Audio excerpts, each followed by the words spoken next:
Donc Bon, il donc est on aborde 22h52, désormais la on est crispation le autour mardi de l'islam. 20 C'est octobre Samara, 2020. par exemple, qui nous Donc demande avec le bon, hashtag face à après être BFM. rentrée, Aujourd'hui, des je me suis un millions de peu musulmans attardée, sont je dirais, dans le inquiets parking pour pour leur personne. notamment Ou nettoyer plus ma voiture. franchement encore, Et François puis, qui dit donc, éviterons-nous bon, la guerre civile? euh, Honnêtement, ce que là, nous je vivons suis en est train un de engrenage regarder, qui sera difficile, je voire suis en train impossible de d'enrayer prendre sans un état cours, je dirais d'exception. plutôt, Qu'est-ce que vous avez envie de regarder répondre à tous ces une Français qui émission se télé, demandent l'interview comment on va sortir de sur ce qui ressemble, en tout cas BFM sur les TV, réseaux, à une escalade?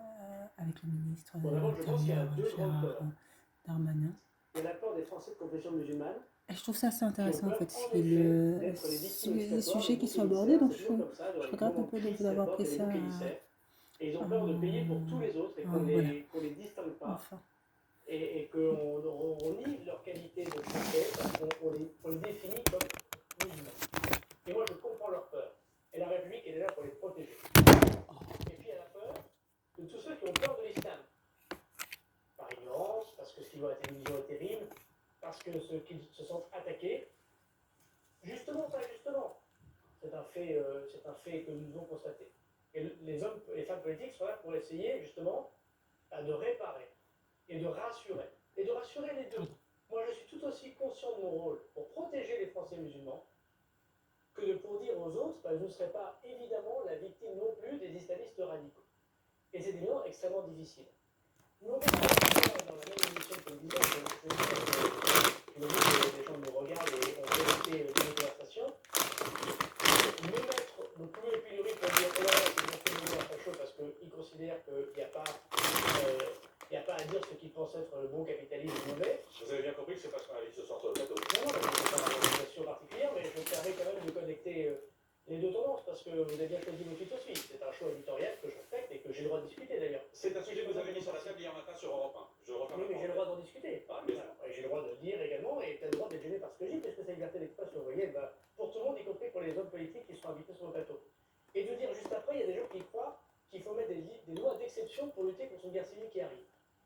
Je crois quand même qu'on peut tous rester, entre guillemets, raisonnables. C'est-à-dire que la situation est dramatique, en effet, qu'elle est dure, c'est vrai, que les gens ont peur des deux côtés, c'est tout à fait juste, et pour des raisons sans doute légitimes des deux côtés, et que notre rôle, c'est de prendre du temps pour essayer de réparer les choses. Et c'est pas facile parce que dès qu'il y a un nouvel attentat, dès qu'il y a une nouvelle polémique, il y a l'hystérie. Cela est à nouveau exacerbé. Exactement. Tiens, quand même un troisième camp, j'allais dire, ceux qui n'ont pas forcément choisi l'islam ou pas l'islam, mais qui ont juste peur de cette tension, que ça termine par des violences. On voyait par exemple hier soir, je ne sais pas si vous avez l'impression parfois de devoir maintenir la paix dans une France irréconciliable. On voyait hier soutien CCIF, dissolution CCIF, à égalité sur Twitter, les deux hashtags se côtoyaient à peu près au même nombre de tweets d'ailleurs, et en début d'après-midi aujourd'hui, c'était je suis mis là et je ne suis pas mis là, qui était pareil à peu près au même niveau. Est-ce que vous avez l'impression que ces deux France peuvent encore se parler? Bon, d'abord, la France des réseaux sociaux, c'est pas la France réelle, hein, si vous me permettez. Si voilà. On est d'accord. C'est un thermomètre tout de même intéressant. C'est un thermomètre intéressant, mais qui parfois est grossissant. Voilà. Puisque souvent ceux qui... c'est comme dans les réunions publiques ou les gens qui vous écrivent à la mairie, et les gens qui vous écrivent, c'est souvent des gens pas contents. Il y a la masse des gens qui disent rien, et pour autant, eux, ils ont aussi une opinion. Donc je ne confonds pas les choses. Et moi, j'essaie de vivre dans le pays réel, même si je regarde les réseaux sociaux comme tout le monde, ce n'est pas que ça la politique. Et deuxièmement, les décisions dures qu'on doit prendre, elles ne sont pas tout le temps des décisions de consultation directe de la population. Je crois que les Français attendent de leurs femmes et leurs hommes politiques de prendre des décisions sans demander sans cesse leur avis. Parce que parfois, il y a des décisions dures à prendre, qui sont parfois impopulaires. Et on le sait tous, que serait un père ou une mère de famille s'il ne prenait que des décisions populaires dans sa famille? Il serait sans doute très aimé tout de suite, et puis rapidement, on s'apercevrait qu'il viendrait à la défaite d'entreprise familiale. Moi, je pense que les femmes et les hommes politiques, c'est pareil. À la fin, il y a des élections. Et qu'à la fin, on tire avec un peu de recul les conclusions de savoir si on a été des bons ou des mauvais dirigeants, c'est tout à fait normal. Et les Français, pas les réseaux sociaux, ils diront qui ils veulent. Mais moi, je pense que ce n'est pas en étant toujours d'accord avec une majorité qu'on arrive à prendre des décisions bonnes pour l'avenir du pays. Merci beaucoup Benoît Galeret. Encore deux choses, Monsieur le Ministre. Quelle est votre priorité pour les heures, les jours à venir dans votre lutte contre l'islamisme? On a parlé de beaucoup de choses, des expulsions, on a parlé de la loi qui arrive le 9 décembre, etc. Quelle est votre priorité? Qu'est-ce qu'il vous reste à faire dans les heures et les jours à venir? Il me reste beaucoup de choses à faire, notamment dans la lutte contre l'islamisme radical. D'abord, sommes aujourd'hui dans une période budgétaire, c'est un peu bête à dire parce que c'est un peu technique, mais je suis là pour donner des moyens aux policiers et aux gendarmes et s'apercevoir que cet argent qui a été voté par le Parlement arrive en vrai, en ordinateur, en téléphone, en voiture et en hommes, qu'on doit former. 300 agents en plus dans les renseignements. 300 effectivement. En plus, l'année prochaine, comme je l'ai dit, ils vont doubler en 3 ans. Et c'est des gens qui ont une grande qualification et qu'il faut aller chercher parfois dans le privé, par exemple des informaticiens, des analystes. Et il faut parfois draguer ces personnes pour qu'ils viennent. Et donc là, par exemple, on ne les recrute pas tous en tant que fonctionnaires, mais on les recrute en tant que contractuels. Deuxièmement, il y a évidemment à encourager les forces de police et de gendarmerie qui font des opérations difficiles. En 2 jours, plus de 70. Et mon travail, c'est de voir que ça se passe bien, qu'ils ont les moyens, de les soutenir quand ça ne va pas. Mon travail, c'est aussi de pouvoir faire ce qu'a dit le président de la République, c'est-à-dire de surveiller les individus les plus radicalisés. Dans un moment où vous l'avez dit depuis le procès Charlie, la tension est forte. Mon travail, c'est de faire des relations diplomatiques, c'est-à-dire d'aller dans les pays qu'on a évoqués tout à l'heure, essayer de convaincre les interlocuteurs et d'être le plus efficace possible. Peut-être la Russie ce week-end. Peut-être la Russie ce week-end, en tout cas à coup sûr la Russie dans les jours qui viennent, et d'autres pays évidemment. Et mon travail aussi, c'est d'essayer d'expliquer. Et vous m'avez permis de le faire ce soir, je vous en remercie, parce que ce sont des sujets compliqués. Je comprends que les Français n'ont pas toujours une opinion faite. Je comprends que les gens puissent rapidement, parce que les choses sont parfois caricaturées et parfois on fait des abus de langage, peuvent être blessés. Et moi je pense qu'il faut s'excuser par les gens qu'on blesse, qu'ils se sentent blessés, et vous dire qu'il n'y a chez les Républicains qu'une volonté, c'est que nos enfants et nos petits-enfants ne vivent jamais ce que nous vivons en ce moment. Alors justement, demain, un hommage national sera rendu demain soir à Samuel Paty, qui a été assassiné vendredi dernier. Hommage national présidé par Emmanuel Macron dans la cour de la Sorbonne. Parmi les personnes présentes, demain, il y aura des adolescents, des élèves. Quelle promesse vous pouvez faire ce soir à ces gamins-là, Gérald Darmanin? Qu'on va faire notre maximum et qu'on va éviter les petites lâchetés peut-être du quotidien, des petits faits comme des restringales qui ont mené parfois à la grande terreur qu'on a vécue. Et notre responsabilité, et on est tous un petit peu responsables, si chacun se regarde devant la glace, c'est de se dire voilà, le moment est trop grave, la situation est trop difficile, et nous devons à nos enfants, à nos petits-enfants, de ne pas les laisser dans un climat de terreur, de leur donner ce que la République nous a donné, c'est-à-dire un pays uni, en temps de paix, où on peut aller au musée, prendre une bière à la sortie du théâtre, aller dans une salle de spectacle, aller au bout sans aucune peur. Parce que moi j'ai vécu cette adolescence à peu près heureuse, de liberté totale, et il ne pas paraît normal qu'à la fin de ma vie politique, à la fin de mes responsabilités, je puisse avoir contribué à léguer cet héritage que j'ai eu moi quand j'étais adolescent. Merci Monsieur le Ministre Merci d'avoir pris le temps avec nous ce soir. Face à BFM, cette émission sera diffusée à 23h30, dans un peu plus d'une demi-heure maintenant. Vous n'êtes pas obligé de rester, je le précise. Merci encore, merci à tous mes camarades d'avoir été avec moi. Merci à vous, chers téléspectateurs, d'avoir choisi encore une fois BFM TV et cette nouvelle émission Face à BFM. Je vous laisse entre les mains d'Aurélie Casse pour BFM Soir. Bonsoir Aurélie. Bonsoir Maxime Switek, bonsoir à tous. Il y a ce soir du nouveau dans l'enquête. 6 gardes à vue ont été levés sur 16 et on a appris que le père de famille, auteur des vidéos hostiles au professeur, avait échangé plusieurs messages avec le terroriste les jours précédant l'attentat. À la une également, les différentes marches blanches aujourd'hui en hommage à Samuel Paty. Nous irons dans un instant à Conflans-Sainte-Honorine où il enseignait. Hommage national demain à la Sorbonne. Quelle réponse politique ne passeront pas, répète encore ce soir le président. Ce sont des actes qui sont attendus, dit-il. Dès demain, le collectif pro-palestinien, pro-Hamas même, Chak Yassine, directement impliqué dans l'assassinat selon Emmanuel Macron, sera dissous en Conseil des ministres.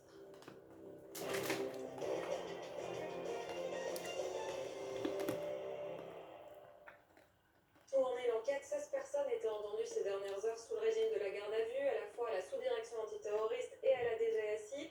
16 personnes, dont 5 collégiens. Information de la soirée, on en parle avec vous, Lisa Hadef. Bonsoir Lisa. Plusieurs gardes à vue ont été levées. Lesquelles, Lisa? Eh bien, parmi les 6 personnes qui ont été relâchées sans poursuite, d'abord il y a la femme d'Abdelatim Sefrioui, il y a également la famille de l'assaillant, trois adultes et un mineur, et enfin l'homme qui a déjà été condamné pour terrorisme auparavant, qui disait avoir été en contact avec l'assaillant via les réseaux sociaux et qui s'était présenté spontanément devant les enquêteurs.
Ce même parent d'élève, auteur d'une vidéo Facebook demandant le renvoi de Samuel Paty.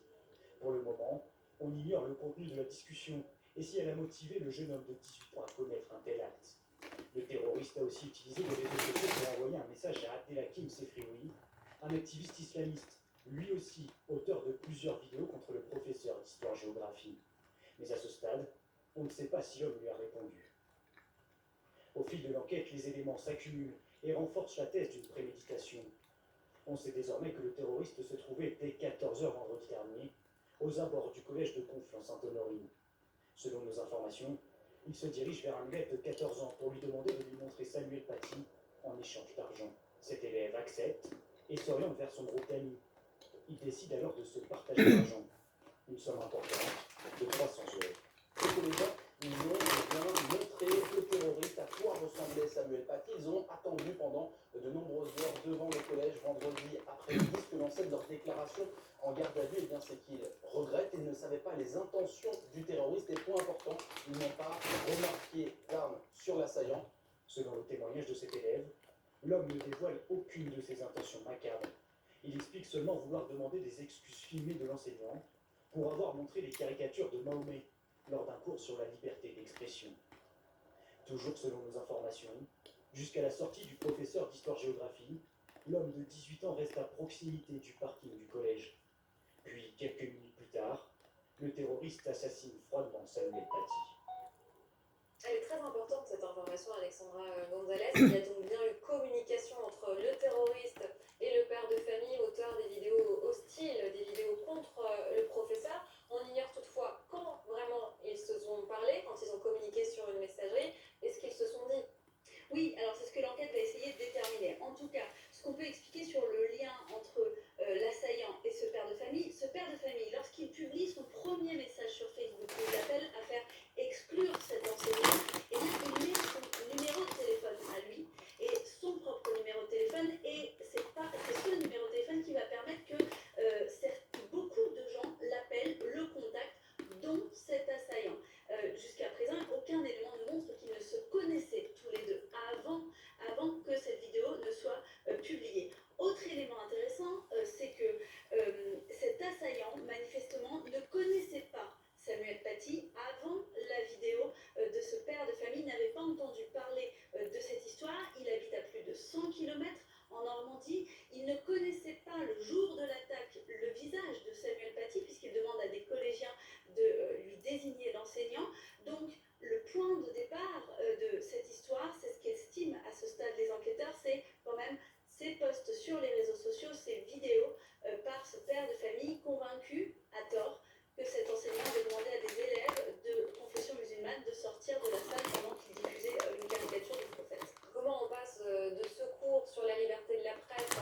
sait qu'il a eu des contacts dans les jours précédents avec ce père de famille, même si on ne connaît pas la teneur pour l'instant de ces échanges. Il rencontre des collégiens à qui il donne de l'argent en échange qui lui désigne l'enseignant dont il ne connaît pas le visage. Et à 17h, il publie cette photo du corps de Samuel Paty après l'avoir assassiné. Vous parliez de cet islamiste qui l'a accompagné, Monsieur Sefrioui. Eh bien, ça fait écho aux propos du président. Aujourd'hui, Emmanuel Macron s'est exprimé à Bobigny. Il a dit clairement que désormais il fallait des actes, on cessait avec les discours. Il annonce d'ores et déjà une mesure aujourd'hui, la dissolution du collectif Cheikh Yassine, qui est fondé justement par cet islamiste, toujours en garde à vue depuis samedi. Lui qui avait, on l'a bien compris dans le récit d'Alexandra, accompagné le père de famille au collège pour demander le renvoi de la victime, le professeur, lui qui avait aussi diffusé une vidéo contre Samuel Paty. On écoute le président. Dès demain au Conseil des ministres, nous aurons à dissoudre le groupement de faits Cheikh Yassine, directement impliqué dans l'attentat. Des décisions de ce type à l'encontre d'associations, de groupements, d'individus suivront dans les prochains jours et les prochaines semaines. Notre détermination est entière. Les actes seront là. La République en a besoin. Voilà, c'est vrai que depuis hier, voilà, il y a eu la décision de la fermeture de la mosquée de Pantin. Enfin, ça sera effectif demain. La décision de dissoudre plusieurs entités, le CCIF, Baraka City, et aujourd'hui Cheikh Yassine, c'est annoncé par le président et ce sera effectif en Conseil des ministres. Il y a la volonté presque tous les jours d'annoncer une mesure. Absolument, c'est la suite logique de ce qui s'est décidé lors du Conseil de défense. Le président de la République a demandé à ses ministres, il a mis une pression énorme sur ses 3 ministres en première ligne, évidemment le ministre de l'Intérieur Gérald Darmanin, le ministre de la Justice Éric Dupond-Moretti et Jean-Michel Blanquer pour l'aspect éducatif. Le président a dit que la peur devait changer de camp, il a indiqué que les islamistes ne pourraient plus dormir tranquille en France et donc ce soir on le voit venir apporter à son tour du soutien à son ministre de l'Intérieur qui depuis hier est sur tous les fronts et il vient logiquement lui-même appuyer le bras de fer qui maintenant est engagé. On voit bien sur les différents aspects, les associations cultuelles, la mosquée de Pantin, on voit bien qu'il vise précisément Monsieur Sefrioui qui est aujourd'hui en garde à vue mais qui s'est singularisé depuis plusieurs années, il est bien connu des services, fiché S, sur le territoire depuis 20 ans, mais il est surtout depuis 15 ans, parce qu'il avait contesté très tôt les lois sur l'interdiction du port du voile à l'école, et on l'a vu contester l'imam de Drancy dans une manifestation, parce que l'imam de Drancy, Chabouni, est un imam pour un islam ouvert. On l'a vu aussi protester autour du lycée de Saint-Ouen pour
Tu es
infiniment grand,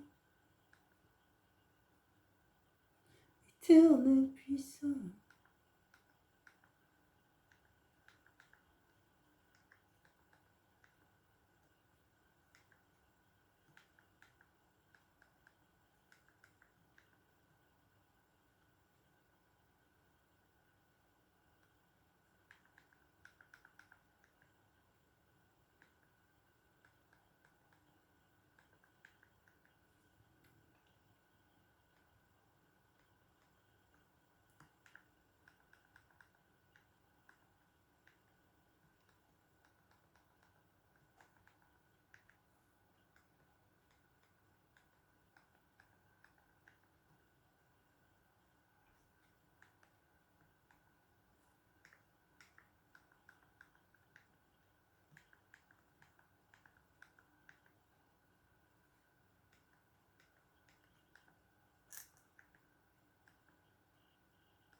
Donc là, je vais faire une vidéo de témoignage. Donc,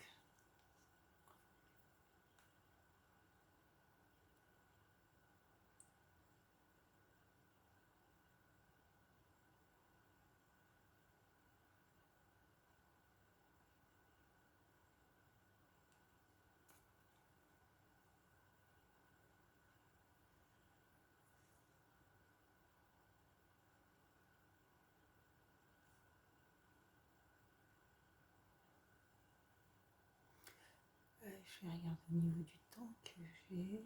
Parce que ça se coupe pas. Il faut au moins 40 minutes.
Allez.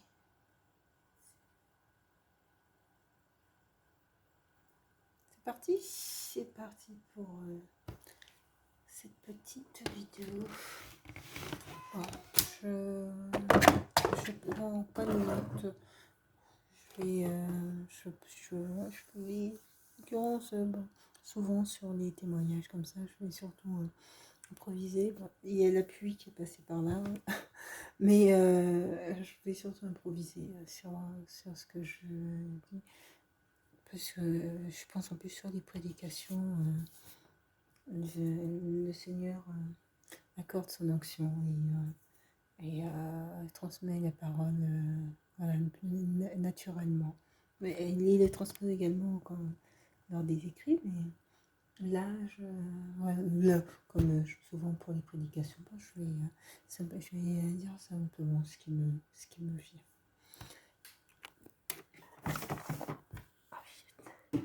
Voilà, je vais vous ça. Oh là là. Bon, je vais devoir faire ça comme ça. Et je vais là.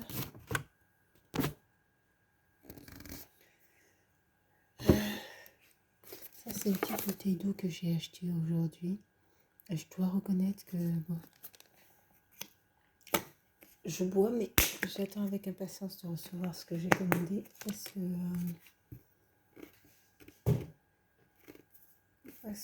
ça me rassurerait un petit peu, un peu plus.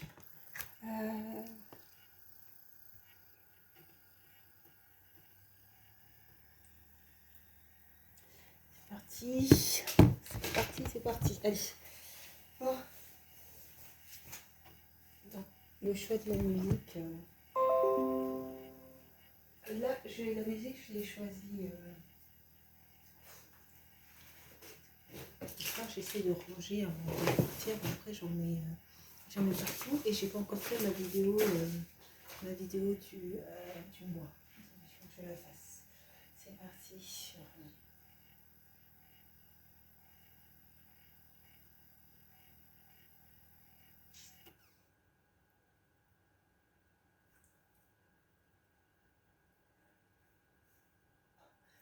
J'aurais envie d'aller mettre un petit coup sur mes cheveux parce que je vais quand même